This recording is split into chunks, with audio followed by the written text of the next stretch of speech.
प्रत्येक माणसाच्या आतमध्ये एक रानटी जनावर दडलेला असतो. आलेल्या परिस्थितीमुळे रानटी झालेल्या विष्णूची आणि त्याच्यातील जिगरबाज अंदाजाची कथा सांगणारा रानटी हा मराठी चित्रपट येत्या 22 नोव्हेंबरला सर्वत्र प्रदर्शित होतोय. पुनीत बालन स्टुडिओ निर्मित आणि समित कक्कड दिग्दर्शित रानटी हा मराठीतील पहिला मोठा ॲक्शनपट असणार आहे.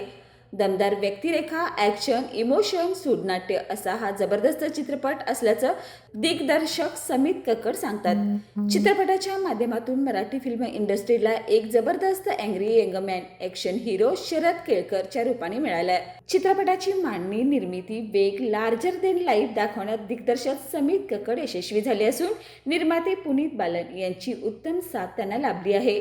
स्वतःचं अस्तित्व सिद्ध करताना कुटुंब आणि प्रेमावर घाला घालणाऱ्या खलनायकाला धोबीपछाड देणारा डॅशिंग विष्णूला रुपेरी पडद्यावर पाहणं ही प्रेक्षकांसाठी जणू एक मेजवानीच ठरणार आहे. शेवटपर्यंत प्रेक्षकांना खुर्चीला खिळवून ठेवण्यासाठी विष्णूचा रानटी अवतार सज्ज झाला आहे. चित्रपटात शरद केळकर याच्यासह संजय नार्वेकर, संतोष जुवेकर, नागेश भोसले, जयंत वाडकर, संजय खापरे, छाया कदम, अक्षया गुरव, कैलास वाघमारे, माधव देवचक्की, सुशांत शेलार, हितेश भोजराज, सान्वी श्रीवास्तव, नैना मुख अशी तगडी स्टारकास्ट आहे. येत्या 22 नोव्हेंबरला प्रेक्षकांनी चित्रपटात गृहामध्ये जाऊन हा चित्रपट पाहावा व एक वेगळा अनुभव घ्यावा असं आवाहन संतोष जू, नागेश भोसले, जयवंत वाडकर यांनी कोल्हापुरात प्रेक्षकांना केलं आहे. रानटी हा चित्रपट 22 नोव्हेंबरला रिलीज होतोय. आत्ताच्या काळातली सर्वात जास्त पॉवरफुल ॲक्शन फिल्म ही आहे आणि मला खात्री आहे की ही ॲक्शन फिल्म बघितल्यानंतर मराठी चित्रपटात ॲक्शन फिल्मचा ट्रेंड सुरू होईल. आणि बाला असं कॅरेक्टरचं माझं नाव आहे या फिल्ममध्ये आणि मी खूप उत्सुक आहे. एक वेगळ्या धाटणीतली एका वेगळ्या प्रकारची भूमिका आणि एक वेगळ्या प्रकारचा चित्रपट, जो चित्रपट एक ट्रेंड बनवणार आहे, त्या चित्रपटाचा मी एक भाग आहे. सो मी उत्सुक आहे आणि या 22 तारखेला सिनेमा बघायचा आहे. आपण सगळ्यांनी थिएटरमध्ये जाऊ.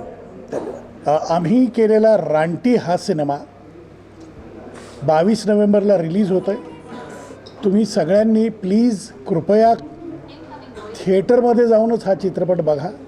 त्याचं कारण असं की हा चित्रपट तांत्रिकदृष्ट्या अत्यंत उत्कृष्ट झालेला आहे. त्याची दृश्य, त्याचं ॲक्शन, त्याचं साऊंड हे फक्त चित्रपटगृहात बघितल्यानंतरच तुम्हाला खूप मजा येणार आहे. तर माझं असं तुम्हाला सगळ्यांना आव्हान आहे की चित्रपटगृहात जाऊन हा चित्रपट बघा.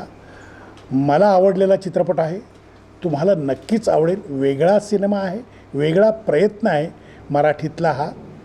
तर कृपा करून प्लीज 22 नोव्हेंबरला हा चित्रपट रानटी तुम्ही नक्की बघा. धन्यवाद. नमस्कार, माझं नाव जयवंत वाडकर आणि आज आपण रानटीच्या सिनेमाच्या निमित्तानं, प्रेसच्या निमित्तानं भेटतो आहे कोल्हापुरात. आणि कोल्हापुरातील लोक रांगडी आहेत आणि त्या रांगडेपणा आमच्या फिल्ममध्ये आहे. तो रानटी फिल्ममधून तुम्हाला ट्रेलरमधून दिसतोच आहे. तर मला असं वाटतं की तुम्ही 22 नोव्हेंबरला ही फिल्म बघायला हवी. खूप छान फिल्म आहे. यामध्ये इमोशन्स आहेत. ही फिल्म दोस्तीची आहे, मैत्रीची आहे, आईच्या प्रेमाची आहे, भावाच्या प्रेमाची आहे. त्यामुळे त्या सगळ्या गोष्टी यामध्ये आहे.